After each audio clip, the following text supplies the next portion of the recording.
Fikih Islam. Fikih Islam. Assalamualaikum warahmatullahi wabarakatuh. Alhamdulillah wassalatu wassalamu ala Rasulillah wa ala alihi wa sahbihi wa man wala, amma ba'd. Pendengar yang budiman, alhamdulillah segala puji bagi Allah. Pada kesempatan yang berbahagia kali ini Allah Subhanahu wa taala kembali mempertemukan kita. Semoga apa yang kita bahas menjadi ilmu yang bermanfaat untuk kita di dunia maupun di akhirat. Pada kesempatan yang lalu kita telah membahas tentang 10 etika dan tata cara buang air besar atau buang air kecil. Dan pada kesempatan kali ini kita akan kembali membahas tentang beberapa cara dan etika lainnya yang berkaitan dengan membuang air besar ataupun kecil.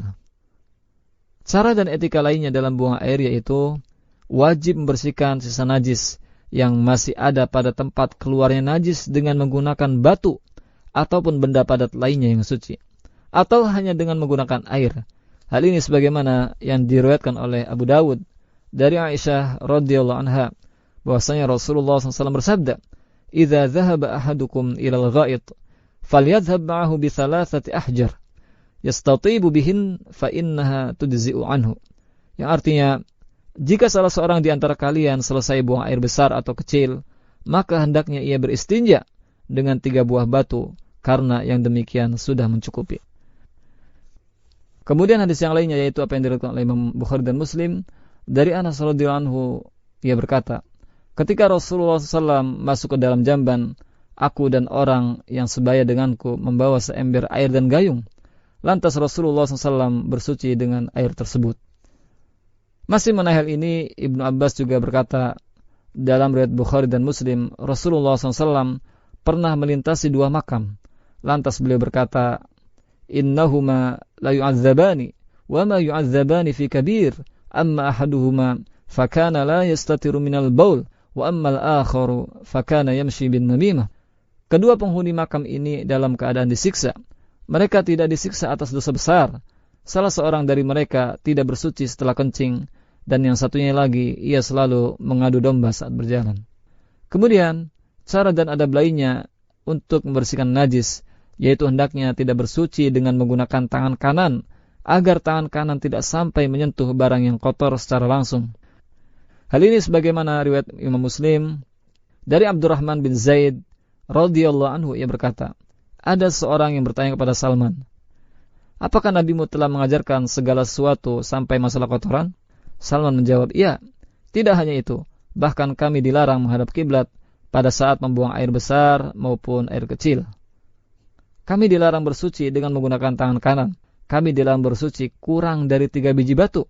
Dan kami juga dilarang dengan menggunakan barang najis atau tulang ketika bersuci. Berkaitan dengan hal ini, Hafsah radhiyallahu anha berkata dalam riwayat Abu Dawud, Rasulullah SAW senantiasa menggunakan tangan kanannya untuk makan, minum, mengenakan pakaian, memberi dan menerima sesuatu, sementara tangan kirinya dipergunakan untuk perkara selain itu. Kemudian pendengar yang selanjutnya dari adab atau etika bersuci yaitu setelah bersuci hendaknya menggosokkan tangannya ke tanah atau mencucinya dengan sabun dan yang sejenisnya. Hal ini bertujuan agar bau tidak sedap yang masih menempel di tangannya hilang. Hal ini sebagaimana hadis yang diriwayatkan oleh Imam Abu Dawud dari Abu Hurairah radhiyallahu anhu, ia berkata, yang artinya jika Rasulullah SAW masuk ke dalam jamban, aku membawakan air dengan bejana yang terbuat dari tembaga atau kulit.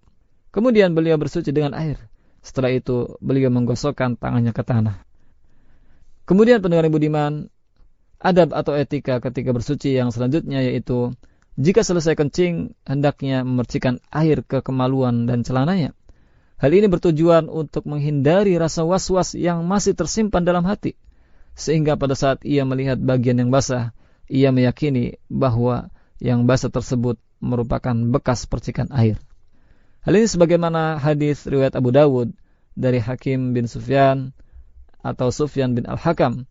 Ia berkata, jika Rasulullah SAW selesai membuang air kecil, beliau terus berwudu dan memercikan air. Dalam riwayat yang lain, Hakam radhiyallahu anhu berkata, saya melihat Rasulullah SAW membuang air kecil, kemudian beliau memercikan air pada kemaluannya. Ibnu Umar radhiyallahu anhuma juga selalu menyiramkan air pada kemaluannya sampai celananya basah. Kemudian pendengar, adab atau etika yang selanjutnya yaitu hendaknya mendahulukan kaki kiri ketika hendak memasuki jamban dan mendahulukan kaki kanan ketika keluar dari jamban sambil membaca doa ghufranak yang artinya aku memohon ampunanmu ya Allah. Hal ini berdasarkan hadis riwayat Bukhari dan Muslim dari jalur Aisyah radhiyallahu anha berkata, ketika Rasulullah SAW keluar dari jamban, beliau membaca ghufranak yang artinya aku memohon ampunanmu ya Allah. Abu Hatim berkata, berkaitan dengan masalah ini, hadis yang bersumber dari Aisyah inilah yang paling sahih. Demikian pendengar tata cara dan etika buang air besar dan kecil. Semoga Allah Subhanahu wa taala memberikan taufiknya supaya kita dapat mengamalkan tata cara dan etika tersebut. Amin ya rabbal alamin. Wallahu a'lam. Wassalamualaikum warahmatullahi wabarakatuh.